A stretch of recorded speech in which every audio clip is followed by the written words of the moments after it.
50 jaar, de helte van een eeuw. Zolang bestaat de iermerken van Dokkum. Vorig jaar wie het nog maar de vraag of de jubileumeditie trok in Soe vanwege vrijwilligers te kwaten. Maar vrij 2 augustus van dit jaar wie het dag zo 4. De 50ste keer dat er tientallen kremen in de stad te zien winnen. Dat is zeker een heel skoft en dat is ik wel uitzonderlijk.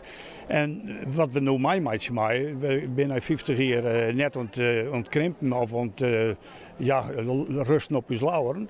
We hadden dit hier een iermerken die nog mooier en grutter is als de oude 24, 30 jaar. Ook de ondernemers vinden het prachtig om in de jenige stad van Noord-Est-Friesland haar een goed onder de man te brengen. Leuk contact met de mensen. Je kent inmiddels heel veel mensen, want vanmorgen ook ben je hier maar op deze markt dus 1 keer per jaar. Omdat die 1 keer per jaar is, zijn er wel heel veel mensen die zeiden van hé, wat leuk, jullie zijn er ook weer. Potje honing erbij, wat thee erbij en doe ook maar een wafel erbij. Dus dat is, en ook al klanten gezien van ons in Lemmer die dus weten dat deze dag vandaag is. En dan speciaal naar Dokkum komen om dus de markt te bezoeken. En de beziekers, die sjoggen meestentijds haar eigen uit.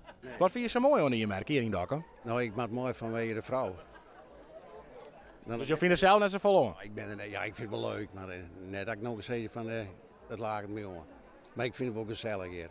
Wat vindt u ervan? Nou, hartstikke mooi. Ja, we komen hier als toeristen vanuit Ameland. En we maken dit voor de 2e keer mee. En het is hartstikke gezellig. Zul je wat oors aan je merken? Nou, we krijgen een kwartier en mijn vrouw die komt erachter nog en dus ik ren al voor u.